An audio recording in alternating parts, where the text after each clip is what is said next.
Build creative confidence. Beat the inspiration addiction. Join the Writer's Gym.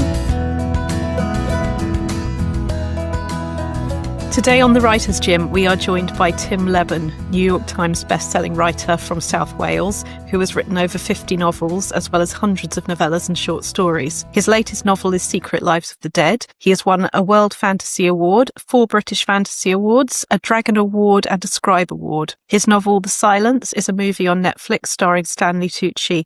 The movie of his novella Pay the Ghost stars Nicolas Cage. Tim has written extensively in existing universes, including Alien, Conan the Barbarian, Star Wars, Firefly and Hellboy novels. He's also novelized the movies 30 Days of Night, The Cabin in the Woods and Kong Skull Island. Tim has written computer games, comics and audio dramas. He's currently developing more novels and both original and adapted screen projects. He loves the outdoors and spends a lot of time walking, running, cycling and swimming around the Welsh countryside. And, as writers, we all will also be discussing the time he spends in coffee shops. He's competed in many Ironman events and other triathlons. He's a huge music fan and believes you're never too old to jump up and down in a mosh pit. And what I took from this interview, and I'm pretty sure you will too, is how the more you do of what you love, the more, yes, it's hard work, but it's hard work in a really, really good way. And I love hearing Tim talk about how writing remains hard. And if it's not hard,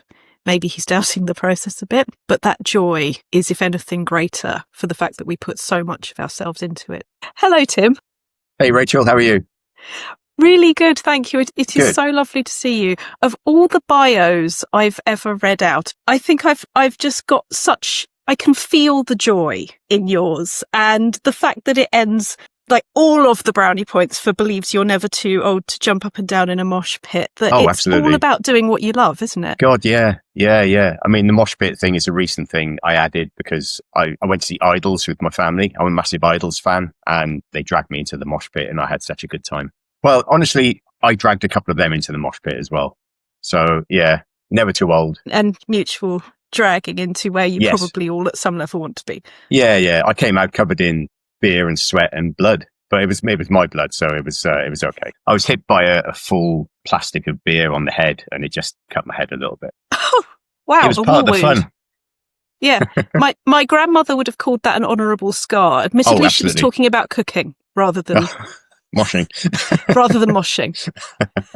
But you were doing what you wanted to do when you got the scar. Yeah, absolutely. Yeah. Which is kind of feels very relevant to me, because I think the first conversation I ever had with you, despite the fact that we were at a horror convention and we are both in the horror writers community, was not about horror writing. It was about Iron Man, and it was about triathlons. I think my question was something along the lines of, "Oh my God, why?" But you love it, don't you? I do love it, but I ask myself that question every time I'm doing something like that. I did a little race a week ago yesterday, actually, in North Wales. It was a shorter triathlon. What counts to you as little in this context? It was a 3-hour race. So it was about 1,200 meter swim, and then a 40k bike and a 10k run. So it was just under 3 hours. And I raced with my friend Mike, who's my training partner, and he went off in a later wave than me. So they set you off in waves, and we finished to the second at the exact time. It was amazing. Yeah. So even a race like that, which is shorter than I'm used to doing, sort of settling in for the day and doing a 15-hour race where you just take it easy.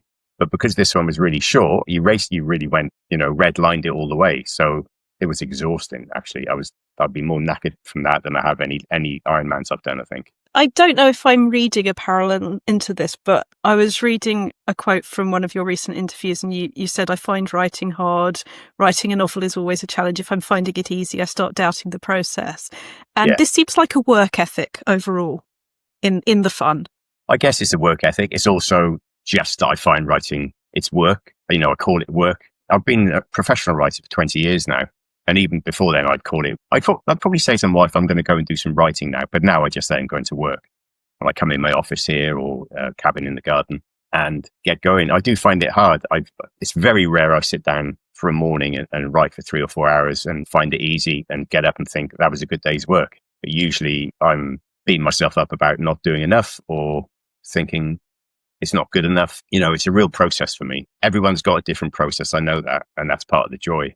But occasionally I've met people who, I love writing, it's easy. And I'm suspicious of them. And it's also, there's different versions of what love can mean and what love can feel like, I think. Right. Yeah. There's that famous quote. I think Ramsey came up with it, or it might have been Ramsey. I hate writing, but love having written. So Ramsey Campbell, wonderful horror writer as well. Yeah. There is something in that, because I think one of the comments I get most about doing these podcasts, and the reason this podcast is here, was predominantly from my members, who many of them are published, but many of them are not, and realizing that everybody has to find their own system. Yeah. And I think maybe best of all, everybody has those voices in their heads that are creative in one way, but using that same software for the anxiety of, how would somebody else be doing this? What does it mean that I haven't done that? And blah, blah, blah. Yeah, and right. when you are, a best-selling novelist, you've got A-listers in your films, you're doing, we've got all of this happening. Yeah. The feelings are still there, aren't they? Oh, totally. Yeah. The feelings of self-doubt, and especially, halfway through any novel that I'm writing, I'm filled with doubt about whether it's any good, whether it's going to work. And I've come to embrace that, really. If I'm working on something and it feels like it's going too smoothly, I'll question it a little bit. But self-doubt, most writers I speak to, bestsellers, whatever, will in private tell you they're full of self-doubt and worry that it's all going to go away. Can I ask you about when you said if it was going too easily, maybe an example, or what does that feel like? What is too easily? I guess if it feels that you're not working hard to get where you want to get, maybe. I'm more of a pantser than a planner, so I'm forever writing myself into corners. And I quite like when that happens, because I have to work my way out of the corners then. And it sort of feels more like real life. Your characters in your novel get into a place where they don't know what to do or don't know how to get out of it. So you have to sort of give them the tools and invite them to edge their own way out of it, as it were. And it's the same as real life, really. Yeah, it's a good sign for people that if we come to a problem or if we come to a roadblock, it doesn't mean we as writers have actually necessarily done something wrong. It's just like everything else in life. Yeah. You got to find your way. Right. Yeah. And being I'm a pantser, I make notes about a novel before I start. But generally, if I write a proposal for a novel, it goes in the drawer and then I don't look at it again. Or very rarely anyway. And then I start writing a novel and it becomes what it was meant to be, really. And does that give it more breathing space to become something else if it diverts from the plan? Yeah, I think so. And the plan's always, it's literally a plan. It's not your novel. It's not even the story you want to tell. Often I'll write proposals to show to publishers. And if, sometimes happens that you'll write a proposal and publisher will buy it and then you go and write the novel. And if that happens, they rarely get the novel that the proposal told them they were going to get.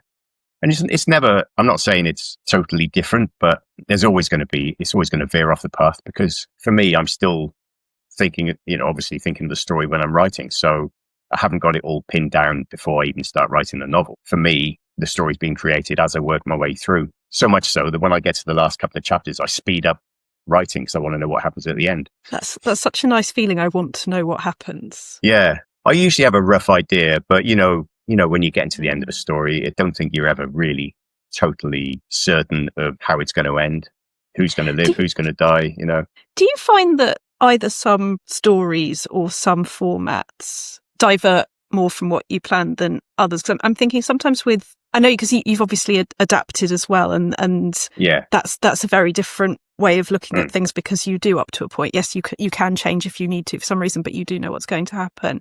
Have you found that prose is more likely to make its own way than screen, or is there anything like that for you? Yeah, I think, I'll always consider myself a novelist. I've done screenplays and audio dramas and comics and stuff. But the center ring of the tree is novels. Is novel, right? Yeah, short stories and novel. I cut my teeth on short stories back in small press days in the 90s, 80s and 90s. Yeah, show my age now.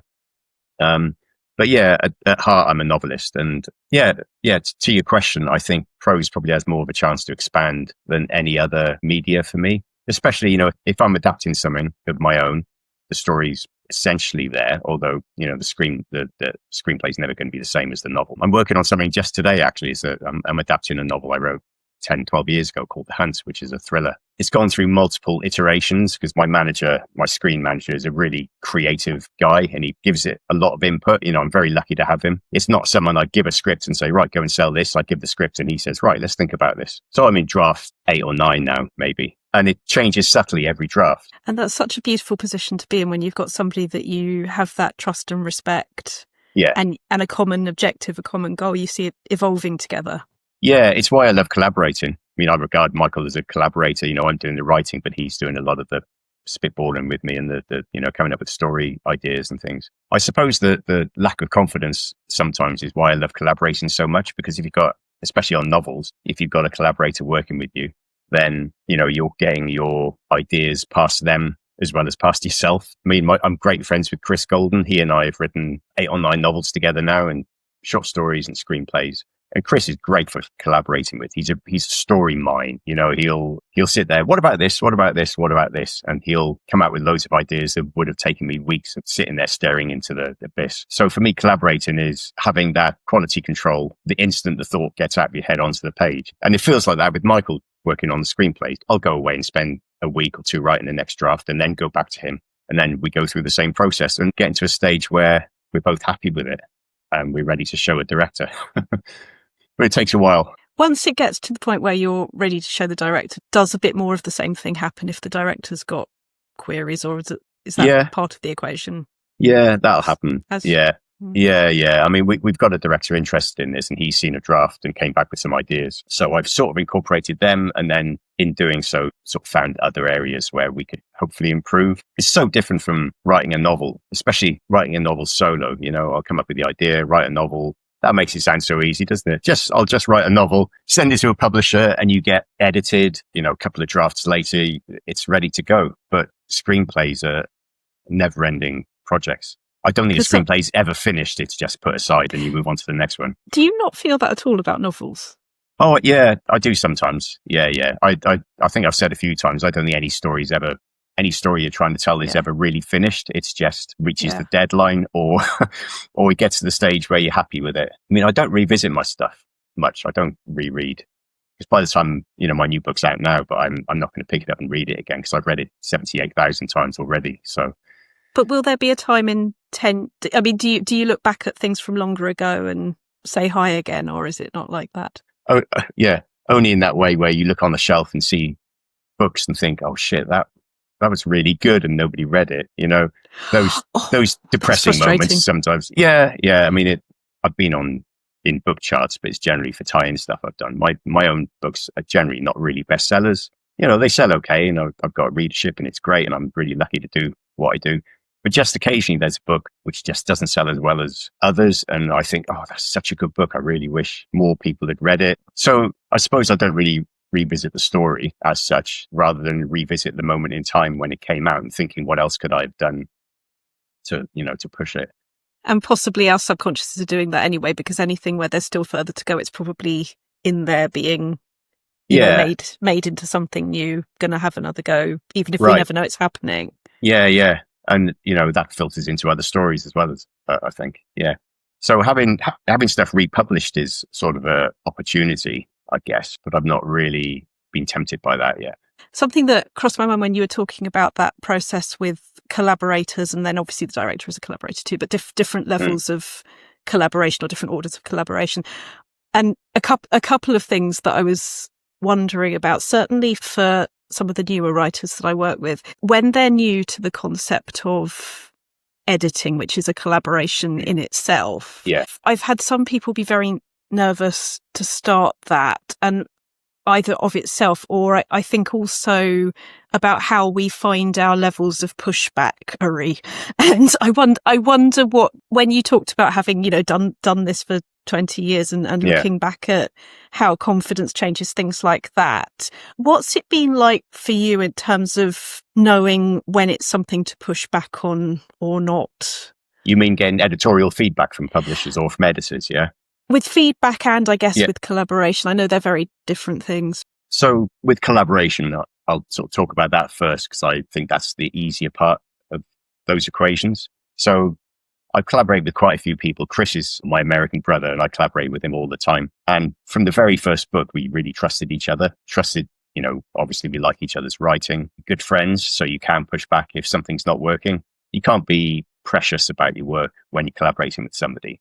You can be confident about it. If I write something and Chris comes back and says, yeah, this is good. I've just changed this. I've cut this line because it wasn't working. It's very rare I'll go back in and say, no, put it back in. It's an organic process. And the great thing about collaborating on your writing as opposed to editorial process is I find we come up with something neither of us would have written. So it's like we're creating a third voice, a different voice, So the very first novel we wrote was called Mind the Gap. And my agent, who's now Chris's agent, Howard Moorheim in New York, he read it and he said, oh, Tim, it's terrific. You wrote the first chapter, right? I said, no, Chris did. It might have been the other way around. My memory's not so good, but that was a long time ago. Chris would agree our styles aren't identical. They're not even very, very similar. We've got fairly different writing styles. But I think writing with a good friend who you trust, you're allowing your voice to be changed by their voice. So I always say when we're editing a collaborative thing, I Lebbonize his goldenisms and he goldenizes my Lebbonisms, which is a bit of a tongue twister, but we come up with a whole third voice, To editing though, I've worked with some really great editors, and best editors will say to you, here's my edit note, here's the manuscript marked up. And they'll say, as always, this is a suggestion. If you disagree with anything, come back and we'll talk about it. But all the best editors make a book better, I think. Yeah. And it is a discussion. It's not a list of orders. Generally, the good stuff, they'll be right about a lot of stuff. And just occasionally some stuff I'll chat to them about and they'll say, oh yeah, fair enough, we'll keep that in. So it's a case of know your objective, know the thing that you're both working towards. Yeah. So maybe clarification is a better way of looking at it than pushback in a way. Yeah. And trusting an editor is pretty vital, I think, because you're trusting with your baby. You've written this thing. And by the time you finish writing a novel and you submit it to an independent editor or to a publisher for your editor there to edit it, you're so close to it as a project that you can't see the errors in it. It's like reading a sentence with a misspelled word. If you keep reading it, you miss the misspelled word. And it's like in a novel, I've missed plot holes, bloody ridiculous plot holes in my novels because in my head, it's all working. And you've read it again and again and again. And in your head, the effect you're trying to have, but you may have misrepresented it on the page. There's the feeling that I get that sometimes if I've read it too frequently or if I've been with it too long, there's a part of my brain that now considers a certain order of events as fact and therefore isn't criticising it in the same way and therefore doesn't spot the plot holes. Right, exactly. Yeah, you think you know the story you've told. And it's usually really small stuff, but that's an editor reads it for the first time and it's absolutely fresh. And they see it blaring out because it's fresh. Yeah. They see all the errors, all the mess ups. You envisage something as you read something as you think you've written it. And sometimes you haven't quite written it that way. And that's where an editor or a collaborator is brilliant because, again, we're allowing it to be itself. You mentioned earlier about how over 20 years the experience can change a bit. And you said about how now, if it's coming too easily, there's a sort of suspicion around that. Am I being too smooth with that? No, yeah, I've always felt that, though. Oh, really? Okay. Yeah. Even way back when it was new? Yeah, I think so. Ooh. I mean, it's 28 years this year. My first novel was published. I've been doing it full time for either 19 or 20 years this year. I've lost count. Back when I was like mid to late 20s, writing short stories for the little magazines and indie publishers, I guess there was that massive youthful enthusiasm, which drove you to write a huge amount of stuff, probably without having such a mind to quality control. I'm not saying the stuff I wrote back then wasn't very good because I do, occasionally I'll think about my first novel, Mesmer, and I actually do think it's pretty good, But yeah, even back then, I didn't find writing easy. So I've compared writing a novel to racing an Ironman. It's not easy. You start off all enthusiastic in the beginning of the novel and you're in the water at the start of the swim. You start off at a sprint and all the adrenaline's flooding. And then halfway through the 112-mile bike ride, you're thinking, this is the middle of the novel. What am I doing? Not only do I do this for fun, but I paid someone to let me do it. In the case of an Ironman, never paid to be published though. Yeah, agreed. Do you want to maybe expand on that just in case there's anyone out there who has not been near me on a soapbox? They call it vanity publishing, don't they? When companies prey on people who are trying to either make a living writing or just trying to get in with publishers. If you're offered, we'll publish your novel and all you've got to pay for is the cover art, which is £2,000. Don't do it, because they've made their profit then. They'll ship 10 boxes of books to your house and then that's it. It's down to you. Anything worth publishing, you'll find someone to publish it eventually. This, and also, and you're such a lovely example of this, the collaboration aspect, even when you're a solo author, the collaboration aspect is still such a joy. Like my second collection of short stories that's behind my head right now, so anybody watching us on YouTube in the future, do you know what I'm going to say? Because get it out and see it. The image that Steve Shaw at Black Shark Books did for that's that, brilliant. I just think is so beautiful. That only happened because I'd found a publisher who liked and was interested in what I was doing. And the thing is, if you come in as a customer rather than as a collaborator, you don't get to improve your writing. You don't get to create those relationships, and you're selling yourself short. Yeah. So, you know, they call it vanity. And then I think, you won't get the same ego boost that you will get from somebody else going along with you and loving it with you. No, right. You'll get a book so-called published. You'll get a book delivered to your door that's print on demand, which nowadays looks great generally. So it'll look great.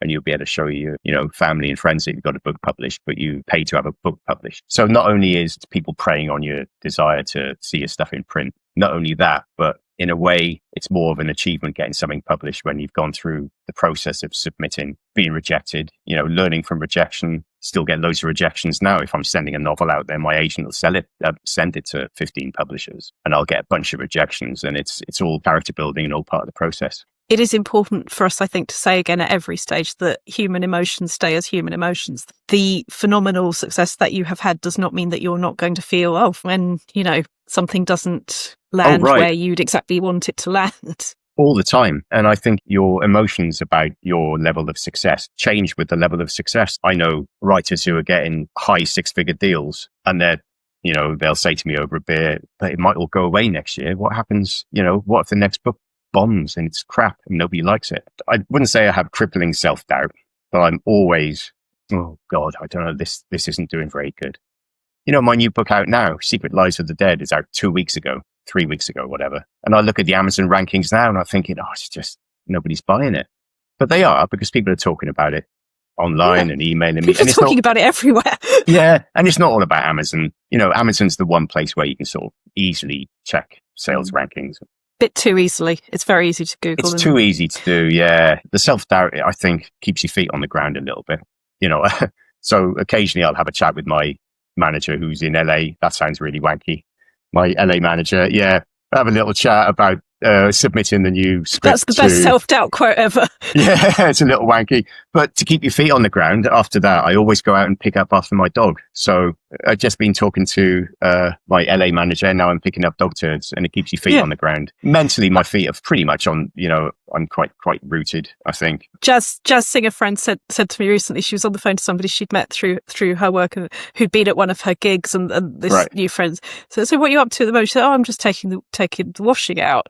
And I can't imagine you doing that. Yeah, right. As if, once you're doing this glamorous thing, you no longer have to run the washing machine. Yeah, right. We're just normal people. It's a job. Writing's a job. Absolutely a job.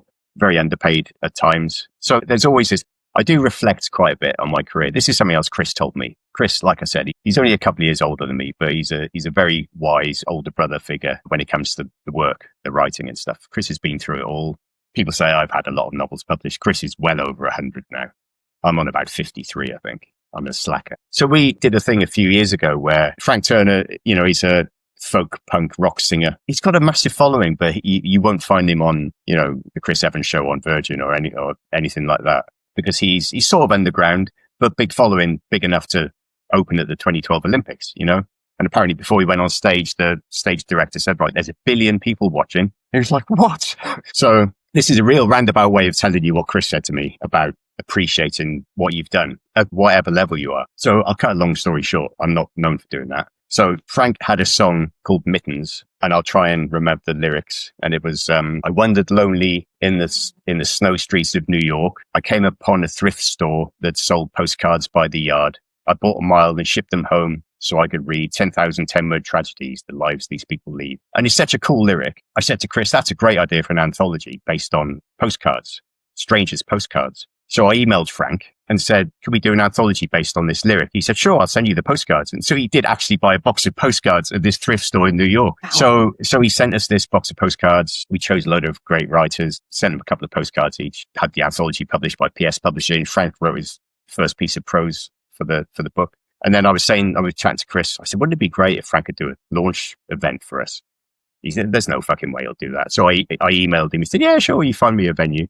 So I became a rock promoter, a concert promoter for one summer, which is way more stressful than I ever thought it would be. It's really hard work. So Frank came to this pub in London called the Lexington, which is actually quite a well-known venue. Yeah. And he played the launch for us for free, played 10 songs, signed all the books there. And Chris happened to be over. He was guest at Edgelit a week before that. And then we timed the launch with Edgelit.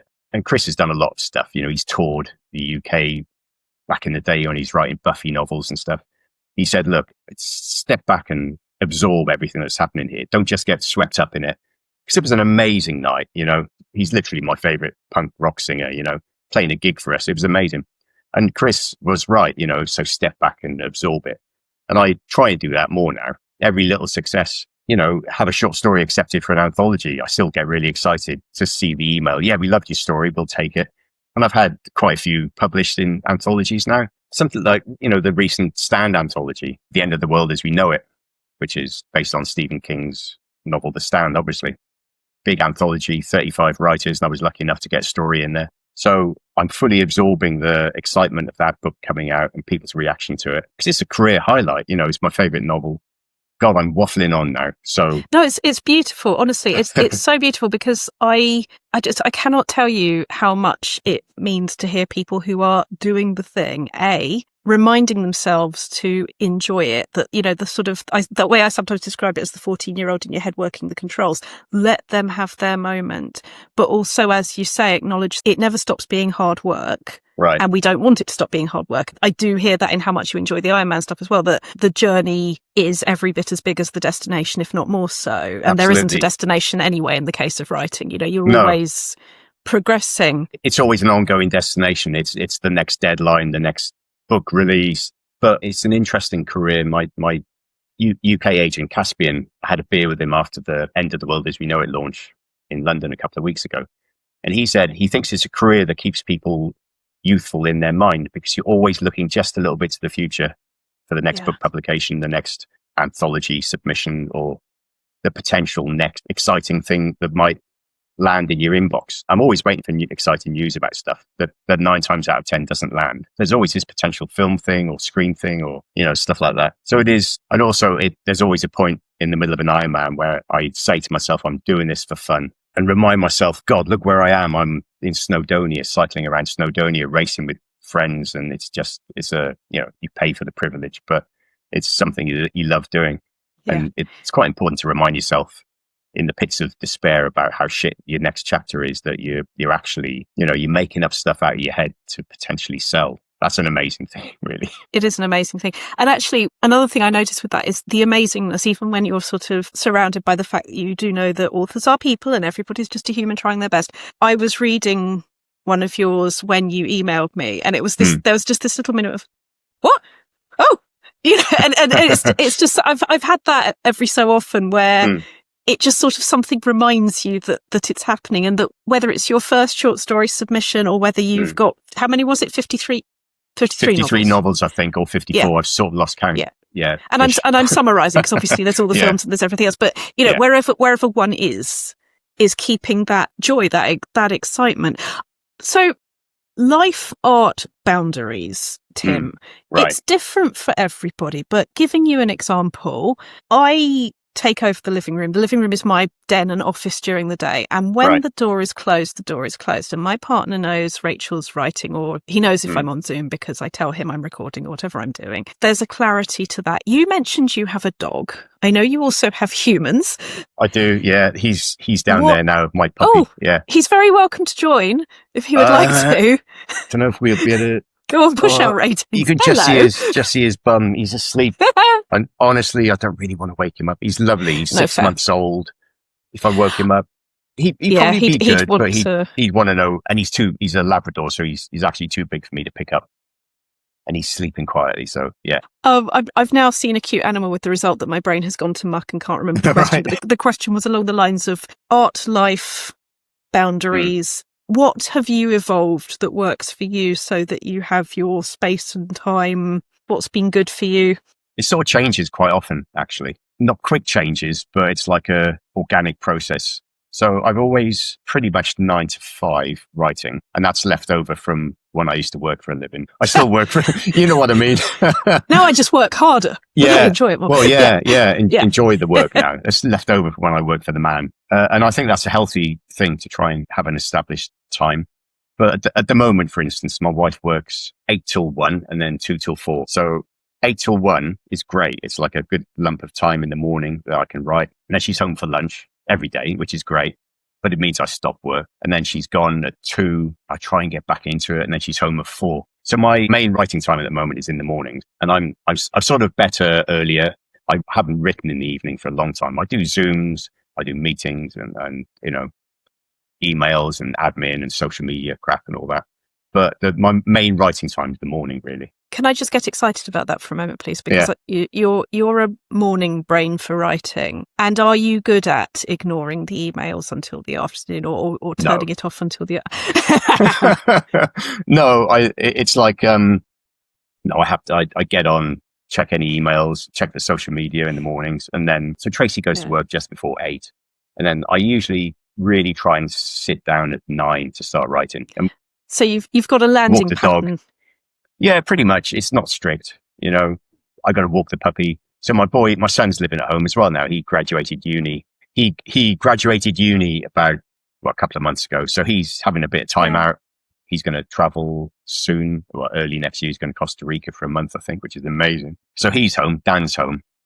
We've got a smallish 3-bed semi. So if I'm not here alone, I do find it harder, I must admit. And and my family know that, and it's not their fault. It's my fault. It's just, we've got a smallish garden, but we've got a cabin office out there. I have to say, for nerd reasons, I did love it hearing you say a cabin in the garden. Like, that you're the only person who's phrased their shed like that. And I'm thinking, is that because you adapted it? It's partly to do. So it was almost a shed. And then we decided, because we knocked the garage down to build this structure, and it was going to be a wooden shed. And then my mate building it said, don't you want it insulated? And we said, oh yeah, all right, then it'll be a bit more money. And it's like another room. It's wonderful out there. You can work there in the winter with a heater in there. So if we just had a shed built, we'd call it a shed, but it costs too much to call it a shed. So we call it a cabin. Anyway, yeah. So it's like, it's sort of an office. It's also, all my bikes are in there. I say my 3 bikes are in there, and there's a weights thing. There's a tumble dryer, but there's a desk. So my wife worked there all through lockdown in the cabin. Which was brilliant. It was her, because she had to work from home. And it was, initially she was under the stairs. She was like Harry Potter to start with. Yeah, she was under the stairs working. Yeah. And then she migrated to the cabin and just found it great. Because that's the thing, isn't it? You need your own brain space. And it's sort of, it's a bit yo-yo like for me, that I need space to be able to get the thought to sort of stretch out. But if the wall is too close, you don't get to go as deep.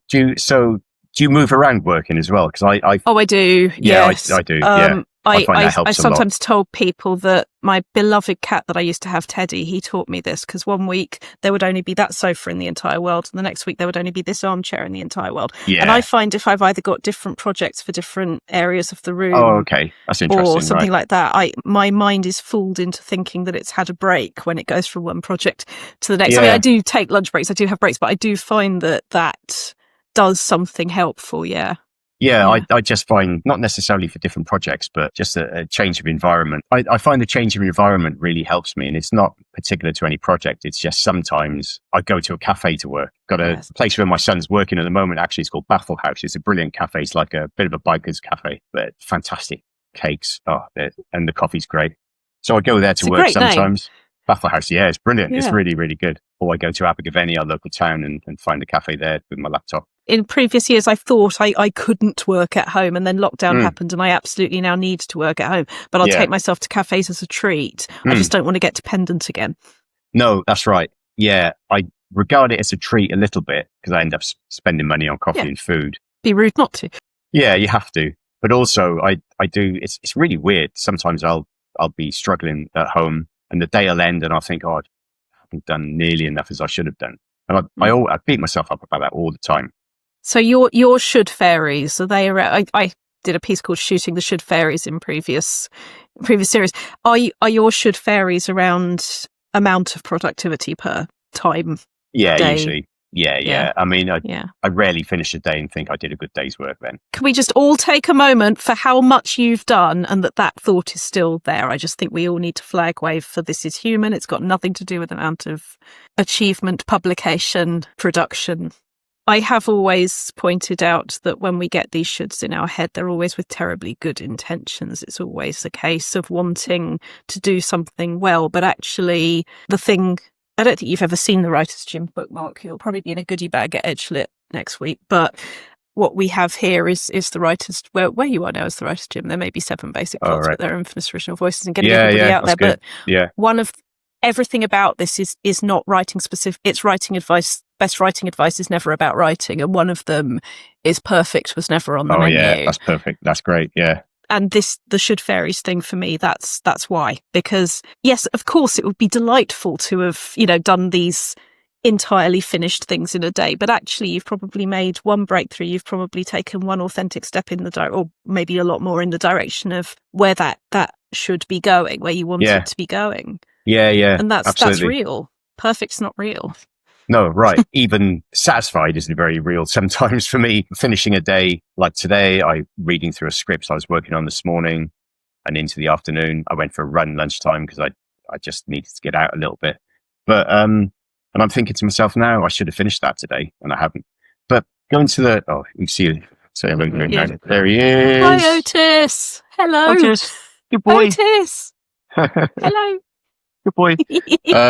What are the weird humans doing? Yeah, I know. Yeah, he's a bit, what's going on? But I do find going to a cafe, it's really strange because you're amongst strangers and there's conversations going on. It's noisy. But I'd often go to a cafe for 2 hours and write 1,500 words. And that's a day's work for me. If I'm in the saddle on a project and I do 1,500 to 2,000 words, it's a really good day. And I rarely do that at home. It's really strange. And I just think when you're in a cafe, not only is there good coffee and cake, you just focus. You can't get up and walk around. I can't go and browse the bookshelves, or you can have a couple of drinks, but not many. So you are wed to the environment. Yeah. It is essentially what I think heaven looks like. Is the right cafe to write in. So we talked about cafes and how that can get out of you more than what quite a lot of writing at home will get out of you, and I deeply sympathise. Are there any other habits or exercises or rituals that you'd want to give a shout out to? No, I don't think so. I mean, I try and have a very casual morning routine, which is not get up and come and sit in front of the computer. I try and avoid looking at my phone or news, especially nowadays, or social media for at least half an hour or an hour in the morning. So I get up, have a cup of tea in the garden, get a bit of daylight, take the dog for a walk. Sort of 4 days out of 7, I take him for his morning walk. We got lovely woods near us, so we're in the woods every morning. And that just sets me up for the day. And that's about it, really. I've got no strict, I have to write with a certain pen, or I have to stop. Which writer was it? Says he writes 500 words a day, even if it's halfway through a sentence. I can't remember which writer that was. Might be Hemingway but no real strict, because I tend to work on several projects at a time as well. So at the moment I'm doing a tie-in novel that I can't talk about officially, and trying to work on my own novel as well, which is like something that's half finished. And I'm also doing an audio drama with Chris, collaborating on an audio drama. So there's 3 things going on. Oh, and the script that I'm still trying to work on. So a minimum of 4. And that's pretty standard. And I've got a list of short stories that I've got to write as well. So being someone who is scattershot in his work, I don't just focus on one novel. I don't just spend 4 months just writing a novel. I'll be doing other stuff at the same time. That makes having like strict habits or routines quite difficult, I think. I feel like the thing I'm taking away from that, and it is something that I felt a great deal in your work and bio and reading you, is that it is about the joy. It is about finding how to enjoy the things, that the fact that we are working very, very hard at them. Yeah. The fact that they are hard work does not preclude them being extremely lovely to have and satisfying, that you are enjoying. What I'm trying to say is you're giving yourself the best chance of enjoying your work day. Yeah, absolutely. And doing different projects helps that as well. If you're stuck in, the novel you're working on, you've always got the scripts that you can look at. Because some days the brain will say, I know you thought you were doing that, but you're actually doing this today. Yeah, absolutely. Yeah. I'm probably not as strict as I should be with time. Chris is very good at, if I Zoom in for a chat or something, he says, right, I've got 2 hours on the novel this afternoon and then an hour on the script and then I'm going out. So he's quite regimented. But Chris writes loads of comics and stuff at the same time as well. I don't know how, I feel I'm busy sometimes, but compared to him, I'm really not. I feel like most of us have a proper, not just writer, but a proper, there was that thing in The Guardian, I think it was years ago, saying that every 40-year-old felt like, they weren't a real adult. The others were a real adult and they were just pretending. And I often think that about not just writing everything, but it sounds like Chris might be the sort of the proper one in your head. Well, a little, but also I know, Chris and I, we talk about everything and we've both been through down times. We've both been through moments where we think, what am I going to do for the next paycheck? The vivid thing I remember about going full-time writing, delightful though it was and still is it was the first month of my life without a paycheck. It's like, holy shit, nobody's paid me this month. I've got to do this myself. Yeah. Everyone's got their own methods and processes. Chris has got a very busy family life. He's a grandfather now. We've both got busy family lives and busy hobbies and things. So we're forever talking to each other about how the hell am I going to finish this on time? And, just occasionally the deadlines zip by. But we do finish stuff on time and encourage each other on if we're getting a down moment. And presumably communicate with whoever is on the other side of the deadline so they can give you another one. Yeah, absolutely. I'm fairly good at hitting deadlines usually, but if I know it's not going to happen, I'll get in touch. And 99 times out of 100, people are lovely about it and gracious, unless it's scheduled in for publication. Even bigger publishers are generally okay with you overshooting by a month or two. I think they build it into their deadlines, to be honest. And that's that one. Say the thing. Yeah, right. Yeah. As a deputy editor of Fangoria, when I was writing a horror article about, and it was something that was very close to me and close to her. It was an anti-Semitism in 1970s horror thing, and we were both feeling how much we wanted to get into this. And she was the one that first said, "Say the thing" to me. Was strip all of that away, abandon the perfect, go for what you can say, give it the space. And it's such an important thing, I think. Yeah, absolutely. It's great. Thank you so much, Tim Lebbon, for joining Cheers, the Writers' it's been a Gym. pleasure, Rachel. Thanks for having me. It's been really good. You've visited the Writers' Gym with author and coach Dr Rachel Knightley. Production and sound design are by Ashley Lexine, and theme music is by Chris Gregory. To join a Writers' Gym workout online or in London, as a guest or as a member, visit writersgym.com or email thewritersgym@rachelknightley.com.